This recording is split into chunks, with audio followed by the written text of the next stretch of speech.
What's going on, everybody? I'm John Jay II, and this is Gin Promotions. I'm back in the booth with the Beeper Man, Tony. How we doing today, man? John Jay, doing great, buddy. Happy to be here in the wonderful, beautiful 50-degree weather in East Lansing. Big day today, right? Big day today. Huge day, as always. We're happy to be here, happy to be alive on this beautiful Sunday. Weather's starting to break a little bit here in the mid-Michigan area, East Lansing. February 28th, 2021, it is here, and we're really happy to be here doing something a little special today, doing a live podcast, live stream / podcast. We are live on Facebook, YouTube, and Periscope. Thank you to all our viewers. Thank you for tuning in. We have a slew of topics, so I hope that the comments come in. Petty is with us. Thank you, Petty. I just saw that screenshot.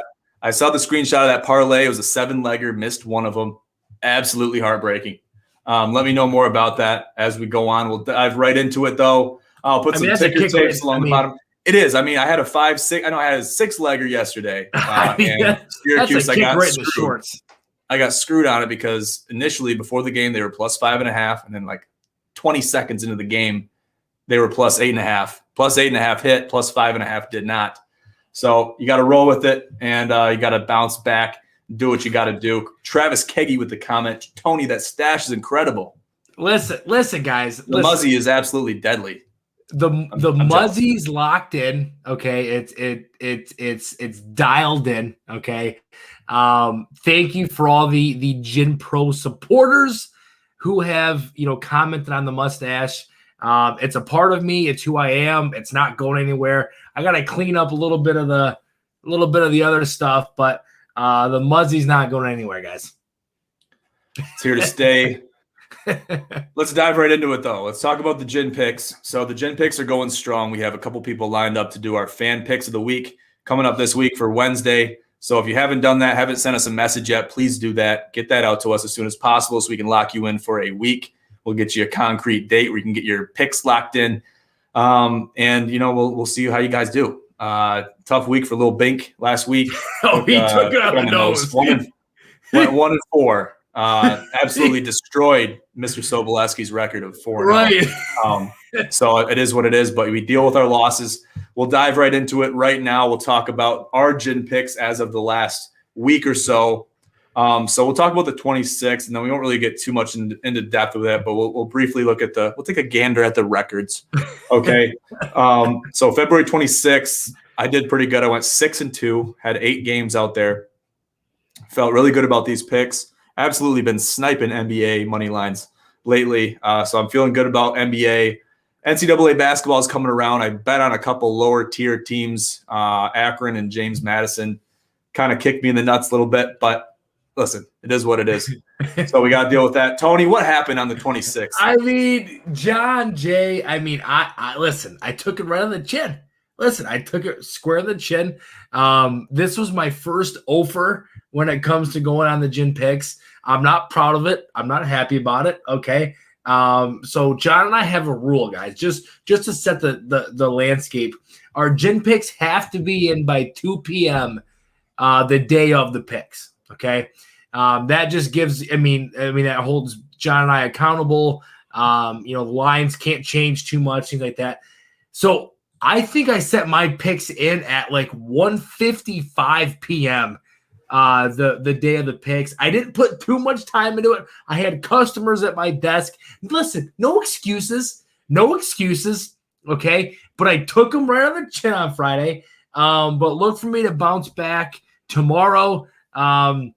Listen, I'm going to be confident saying this. There will be no more 0-4 days. I can't let it happen. I just can't simply let that happen again.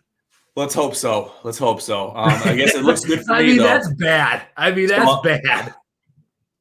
Listen, it's neither here nor there. All right. So I'm standing at 35-29. Tony actually really took it on the nose. Did an 0 for 4 on the 26th. Now is 23-24. God.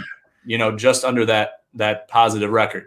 So it is what it is. A lot of games we played. We're only, 2, maybe 3 weeks into these Gin picks by now. A lot of picks out, by the way. A lot of picks out at this point.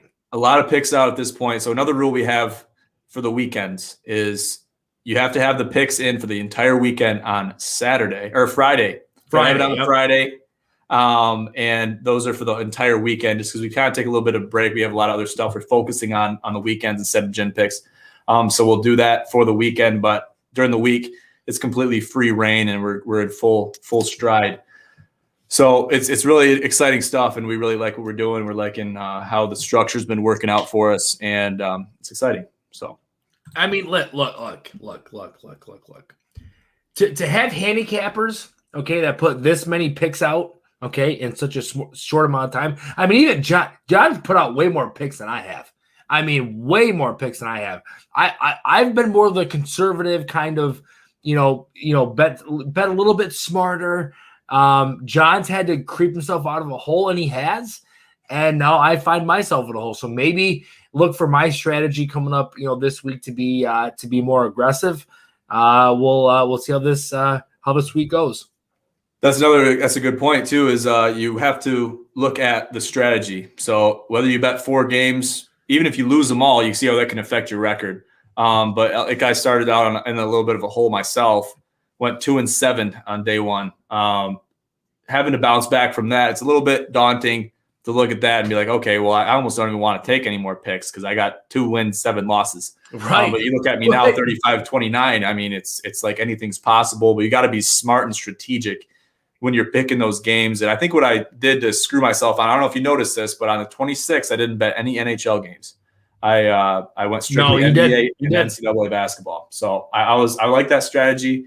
Look for me to kind of shy away from NCAA or NHL picks going forward, but I'm definitely going to ease back into it because I can't let it go. It's just so tough, man. I mean, it's tough to pick though. Even money lines, anybody can win.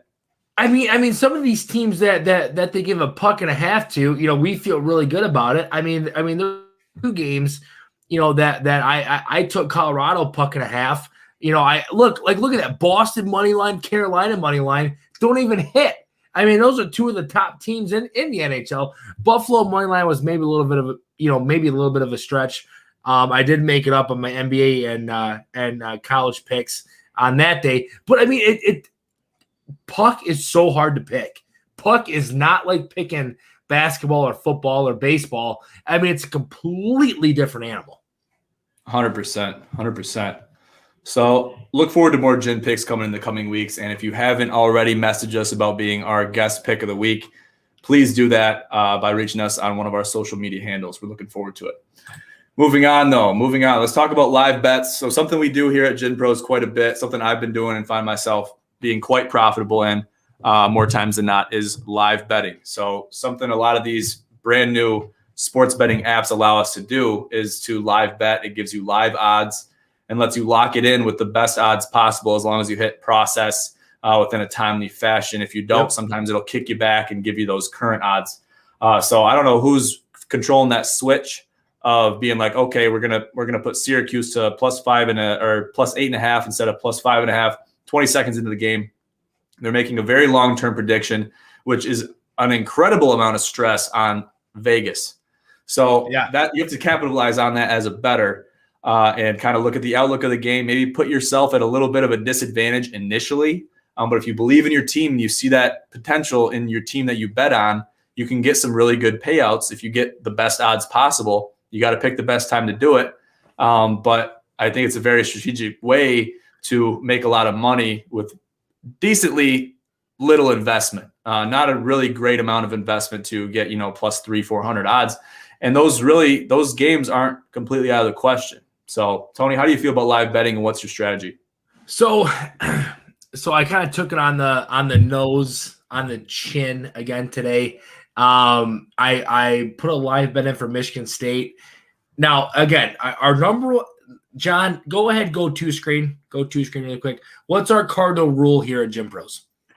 Bet with your head, not with your heart. Yes, that's it.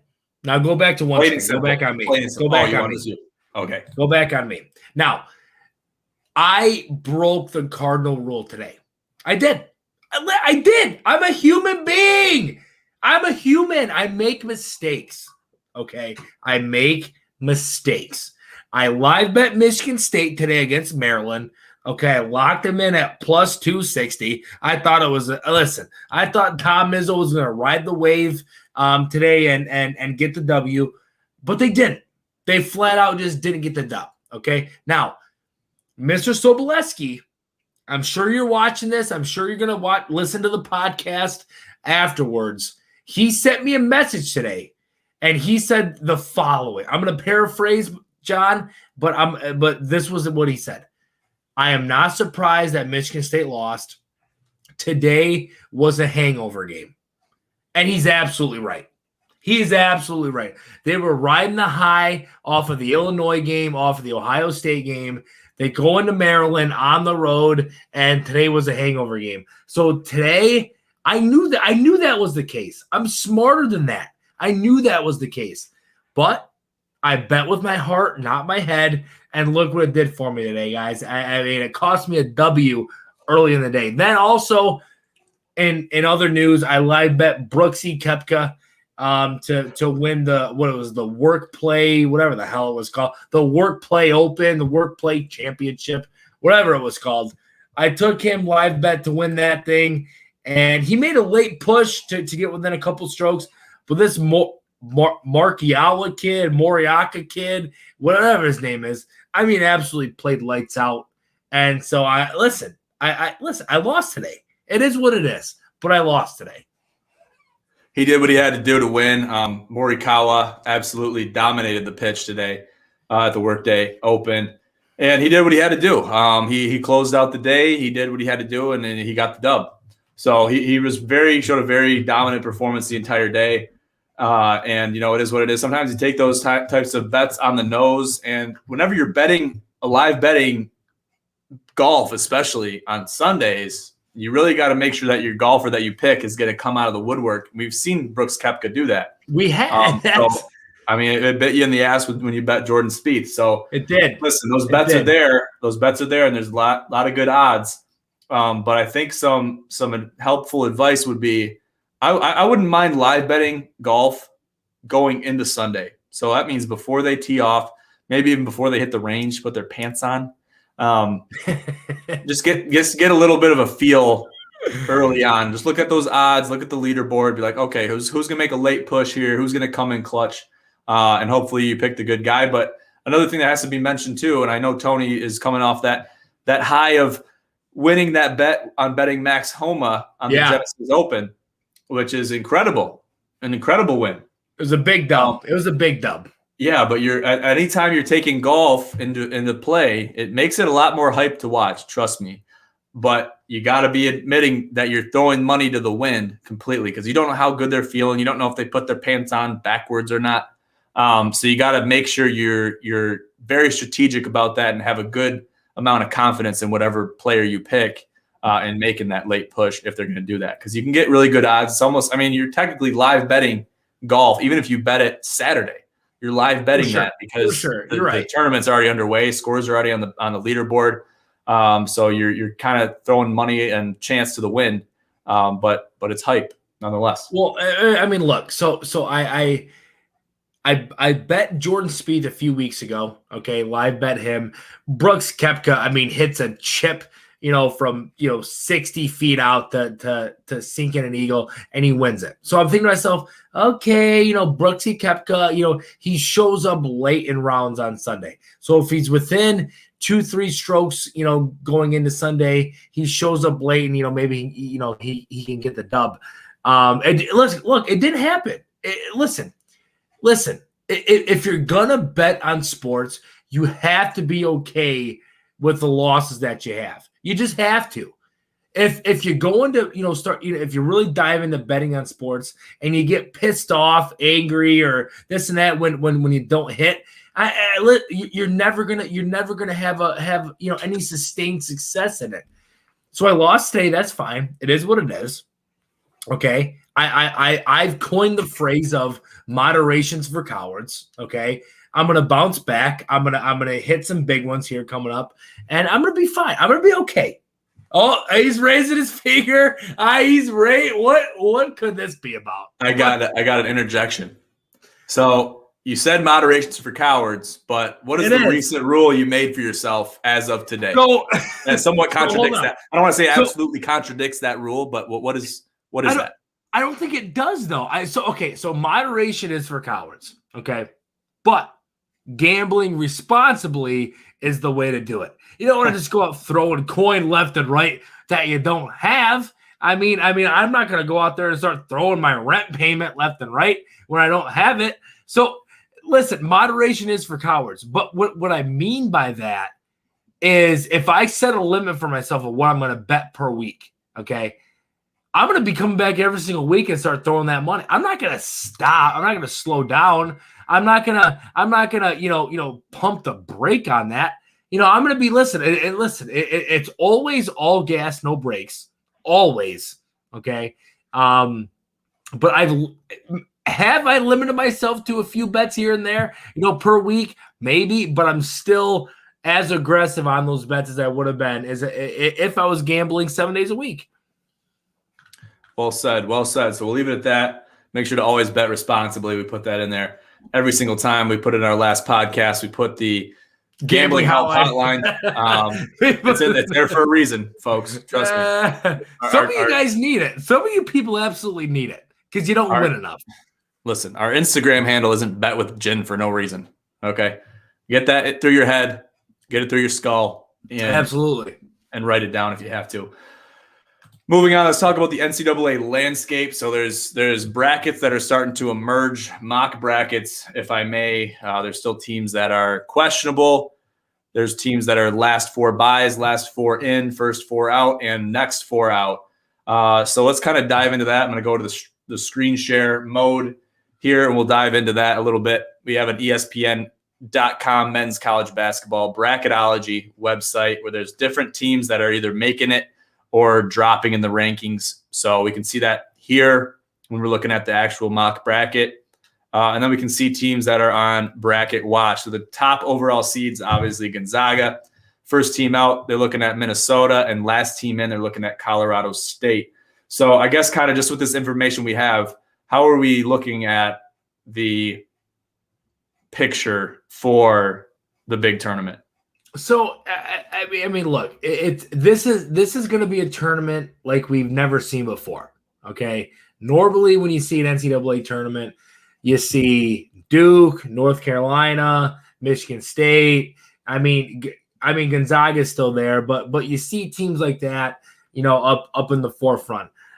This one's obviously different. Okay, this one obviously isn't like normal. Okay, Gonzaga obviously, is playing out of their skull. They're obviously the overall number one seed. But teams like Michigan State and Duke and North Carolina, they're definitely on the bubble. Michigan State has played well recently. Obviously, they took one on the chin today against Maryland. So I think they move from first four out to maybe next four out. And I think a team like Duke moves from next four out to first four out, which I super, fancy term by Joel Nardi of saying, hey, you're not making the dance. Okay. I mean, you could say first four out, next four out. I don't care what that means. You're just flat out not making it. I think the Big Ten is going to be well represented in the dance this year with Ohio State, Michigan. When we talked to our boys at the Mid-Michigan, Mid-Michigan? No, it wasn't Mid. It was Michigan Man Cave podcast. Yeah, Michigan Man Cave podcast. When we talked to our boys there, what did I tell them in the beginning? John, what did I tell them? I said this Michigan basketball team is a Final Four team. I mean, I said this team is good. This team's going to be really good. So, listen, I think Ohio State, maybe is like a Sweet 16, Elite 8 team. I think Michigan is a listen. Okay, so I'm gonna let the cat out of the bag.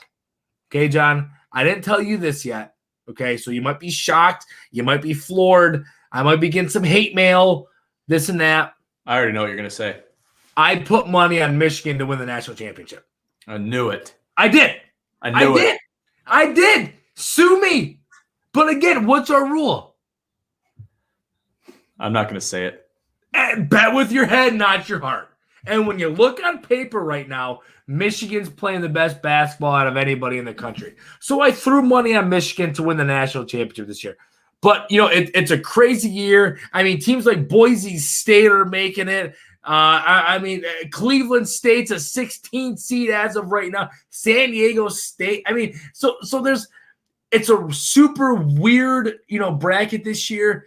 I just hope the boys in green and white at least make it. Am I seeing this right? Michigan State is not on the mock bracket. They're not. As of right now, they're first four out. So first four out. Can you do a little bit of explaining that to me? Because when I hear first four out, that means they're out. They're the first four out. They're in that category, but they have to be in before they're out, right? So what that means essentially is first four out. So the first four out teams normally fill the seeds 11, 12, 13. Okay.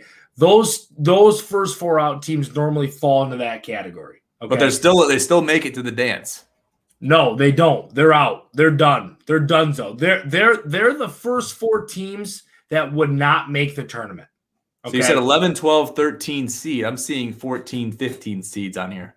So there's 14, 15 seeds that those kind of teams are like mid-majors and conference tournament championship teams that we would never that would never make it unless they won their conference championship. Okay. So those 14, 15, 16 seeds are a little bit different just because those are teams that would never make it unless they won their conference championship of a low grade of Division I basketball. So the first four out normally fill the 11, 12, 13 seeds. And again, but as of right now, Michigan State's not in the dance. They're the first. So the field of 68 gets filled up, right? And then Michigan State would be one of the teams that are 69, 70, 71, 72. The first four that are not going to make it. So Michigan State has some work to do. They got a lot of work to do. Again, losing they didn't help. I think they had to beat Indiana and at least win one of the Michigan games for them to have an opportunity, to make the dance. But don't be surprised if Tom Izzo, this is the first year he doesn't make the dance. Don't be surprised. So that transitions us into the MSU outlook. Obviously today they got beat by Maryland. It was a tough game to watch. And after seeing them beat Illinois and beat Ohio State, it was pretty impressive to see those two games happen. Now they were both at the Breslin.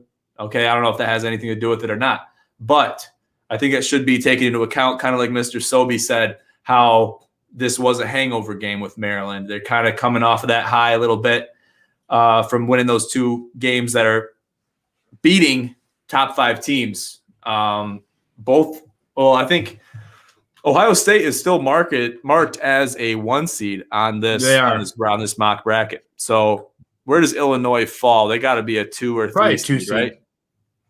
Probably a 2 seed. They're 2 seed right here in Region 2, playing Siena in the second round. So yeah, so we're looking at that. We're considering that stuff, and they lose against Maryland. It is what it is. But I think that just makes their job even harder to make it to the dance because now they got Michigan, now they got Wisconsin. I got Michigan twice and then Wisconsin. There's 3 games before the Big Ten tournament, right? Yes. Okay, so those are big, very daunting games. I think Wisconsin's a must win, and Michigan at least once I think is a must win. Wait, is it Michigan or Indiana? I think do they play Indiana too? Maybe there's 4 games. Is there 4? Maybe there's 4. Listen. Well, listen. I'm gonna look at a schedule right now, so we can kind of eliminate the middleman to a certain extent. Pull the schedule. What is it looking like for Michigan State? So while you're pulling the schedule, regardless of who they're playing, whether it's 3 games, I thought it was Indiana. It is Indiana, then Michigan twice. Yeah, so Indiana, Michigan twice. That's what I thought it was. So I think we have to beat Indiana for sure. Have to beat Indiana, and then we have to beat Michigan at least once. Now, I'm confident in that. I'm very confident that I think we can beat Indiana, And I think it's very, very hard to beat Tom Izzo twice in a season. I think it's extremely hard to beat Tom Izzo twice in a season. So I'm probably one of the more optimistic Spartan fans out there in thinking that we can actually make the dance. But again, we have to beat Indiana, and we have to beat Michigan at least once. I think if we do that, we split with Michigan and we beat Indiana, I think we're at least in the conversation going into Selection Sunday to be one of the teams in the top 68 to make the tournament. Impressive. I definitely agree. Is that good enough? I mean, that's good enough. I think if you beat Michigan once, then you can definitely, expecting they beat Indiana too. Beating Michigan once in Indiana, I think that secures a spot. I think it does. And now it's up to the committee, and I think there's a lot of decisions that have to be made and a lot of numbers that might have to be crunched. But I think that puts you in a really good position if you're Michigan State to make the dance and at least maybe get a 15, 16 seed. And it's not out. I mean, they're not going to get that 16th seed like you said, because those are. I think those spots are reserved for the lower tier, smaller Division I teams, right? They are. So those are the. So you're thinking 11, 12, 13. Correct. Yeah. So that's what we're looking at right now, and that's best case scenario. Once you make it to the dance, then you're dancing, right? Having a good time. Anything can happen from there. Once you make it to the dance, anything can happen from there. We've seen it happen with past Michigan State teams where they were not expected to go far in the tournament. Next thing you know, they're in the Final Four. Correct. Making projections early is never smart. But I think if we can kind of paint a picture tentatively, given what happens in the next 2 weeks, we can get a good idea of what's going to happen in the tournament. The big tournament, because then you still got the Big Ten tournament following March 7th. Yes. Which is the end of the Big Ten season. So then you have the Big Ten tournament, make it through that. I think that's somewhat irrelevant when you're talking about the big dance, though. Yes. Right? So Bink, I think you nailed it. I think if we beat Indiana and we beat Michigan at least once, we can get bounced out in the first round of the Big Ten tournament. I think we're still in. Now, would it help our resume maybe to get us a 10 seed if we win a few games, maybe potentially win the Big Ten tournament? Absolutely. But so I was watching today's game, Binkers. I was watching today's game, and the biggest thing that I noticed was we have nobody that can go out there and create their own shot. Nobody. I mean, zero. I mean, nobody can go out there and do it.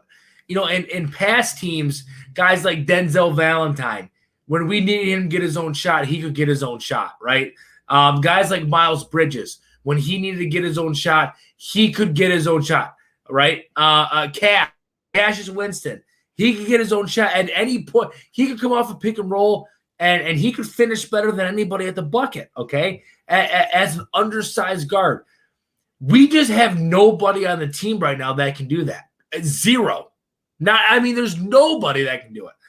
So that's the biggest issue. And if you heard me watching today's game, I struggle with this team wanting to get set up in half-court offense because they don't have anybody in the half-court offense that can actually score the ball when they need them to. So this team really needs to focus on defensive stops and transition basketball. I think if this team can focus on those two things, on defensive stops and transition basketball, I think they can win some basketball games, man. I really do. But them getting set up in the half court and having to dictate and slice and dice, a defensive team, we just don't have that. We just don't have the guys to do that. Yeah, finishing at the bucket and creating your own shots, especially when setting it back up. Still haven't found anybody that can really control the offense. Aaron Henry's tried. Josh Langford's tried. Hogarth's tried. Listen, it's a lost cause at a certain point, and you're almost counting on people to come off the bench. The Malik Halls, the Marbles. You're trying to get those guys off the bench to really make things happen, and it's worked out in the past. It's worked out against Illinois. It's worked out against Ohio State. It even worked out against Duke early in the season. A lot of these games that are similar caliber to that. But how are you going to make that work in the games that are really tough to win, especially Michigan twice? Now you'll get a good gauge of how Michigan's going to be playing this Michigan State team when you have a big rivalry game like this. Unranked Michigan State against number 3 Michigan obviously is going to be a lot of tension there. There's a lot of old grained rivalry that is always going to be there. How are they going to compete? How's everyone going to respond? It's going to be interesting to see. So, I mean, here's the big thing going into, again, this is assuming we beat Indiana, which I don't know if we can assume that, man. I don't know if we can bank on that. I have no idea. Nothing can be assumed. Nothing can be assumed. But let's just say we beat Indiana. Okay, let's just say that's taken care of. I think Tom Izzo can rally the troops enough to beat Michigan at least once. I do. Now, this Hunter Dickinson kid is unbelievable. He'll be playing in the NBA. In my opinion, he is light years better than Garza. Garza, if you watch Garza run on the court, he looks like he's having a halfway on the. He looks horrible running on the court. Hunter Dickinson at least has some athleticism behind him. At least has some ass behind him. But again, I hope Tom Izzo can at least get enough out of his guys and at least one of those games to get a W. I think the first one's at the Chrysler. I think the second one's at the Breslin. So at least at the Breslin, I hope on home court, Tom Izzo can talk to his guys enough to get a W then. And at that point, we just gotta, say our prayers and hope that we're putting our dancing shoes on. Yeah, I hope so too. So we have a tweet. This is breaking news. Dan Wolken of the USA Today Sports series just tweeted, Dan Dakich's Twitter account has been shut down. I mean, what? Now listen. So I here at Gen Pros, me, John Jay II, I don't condone censorship. I guess, is this a step in the right direction, or what are we talking about? Well, listen, hold on. John, do you got to put a new little header down there? Can you add a new header? I can do whatever I want. Can you add a Dan Dakich header? Are you kidding me? Listen, for all you people out there that thought I was crazy, that thought I was delusional, that didn't think I knew what I was, Dan Dakich is big tech. Dan Dakich had in his back pocket. And finally, somebody exposed him and somebody properly got him removed from social media. Listen, he was the biggest clown that anybody had ever met. When you listen, he deleted it. So it's not even censorship. It's not even censorship. That's even better than he deleted it. He got rid of it. He got rid of the Twitter account. That is even better that he deleted.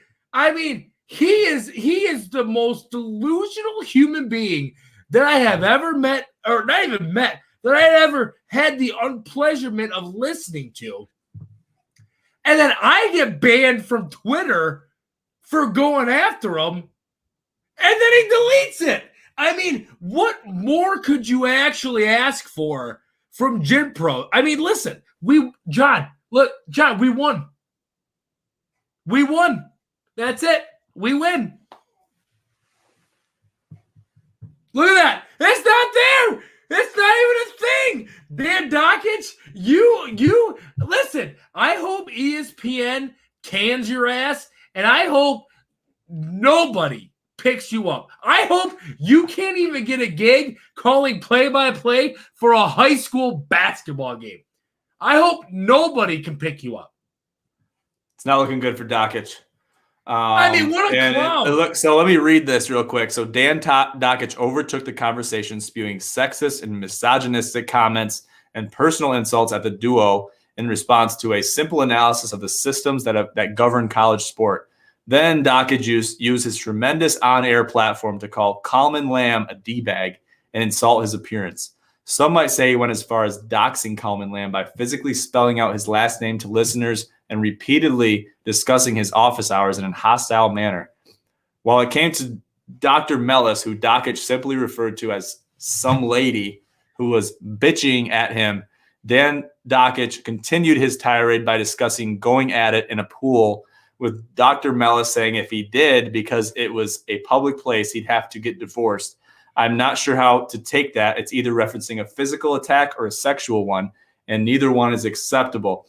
Dakich even used the fact that he is married to a former college athlete and coach who happens to be a woman as a defense that he could not possibly be sexist. I mean, listen. I mean, what more do you have to see?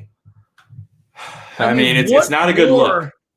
It's not a good look on Dakich. It's not a good look on ESPN. It's not a good look on the sports commentary world entirely, because Dakich has that platform. He has that platform to discuss issues and to discuss what he wants to, but it seems like he's stepped out of bounds here. So I love that Twitter didn't ban him. I love that he had to delete his Twitter.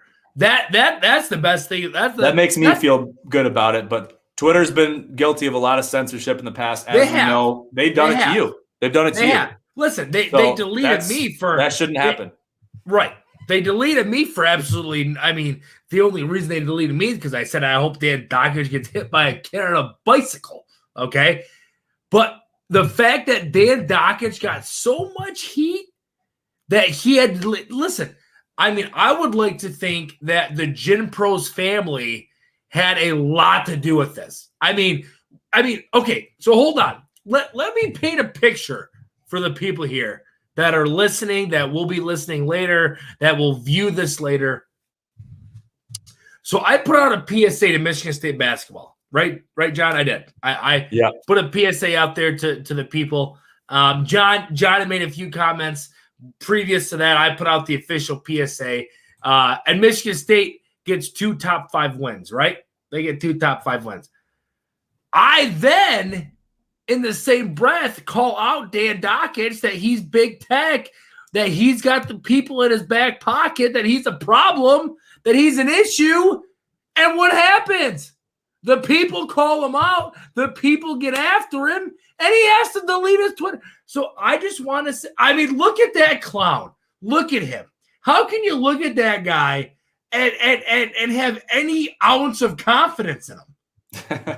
I mean, the people that are listening on the podcast won't see this, but I strongly recommend you go back to our Facebook or YouTube or wherever you watch a live stream.